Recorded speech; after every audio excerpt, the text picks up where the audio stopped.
আপনি কি জানেন এমন একটি মাস আছে যে মাসে আকাশের দরজাগুলো খুলে দেওয়া হয়, জাহান্নামের দরজা বন্ধ হয়ে যায়?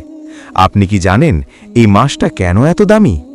রমজান শুধু রোজা রাখার মাস না, রমজান হল আল্লাহর রহমত, মাগফিরাত আর নাজাতের মাস।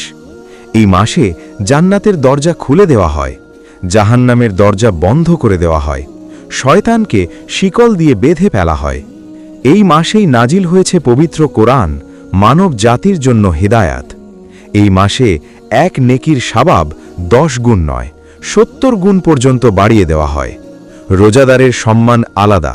আল্লাহ নিজেই বলেন, রোজা আমার জন্য আর আমি নিজেই এর প্রতিদান দেব। ইফতারের সময় রোজাদারের দোয়া কখনো ফিরিয়ে দেওয়া হয় না। এই রমজানেই আছে এক মহামূল্যবান রাত, লাইলাতুল কদর, যে রাতের ইবাদত হাজার মাসের ইবাদতের চেয়েও উত্তম। এই রমজানে আল্লাহ বান্দাকে ডাক দেন, আছো কি কেউ ক্ষমা চাওয়ার? যে রমজান পেল আর নিজের গুনাহ মাফ করাতে পারল না, সে সত্যিই দুর্ভাগা। রমজান এসেছে আমাদের বদলে দেওয়ার জন্য।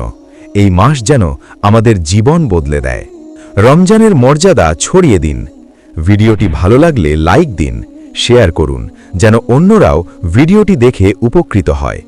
এরকম ইসলামিক ভিডিও পেতে মসুদ আহমেদ চ্যানেলটি সাবস্ক্রাইব করুন।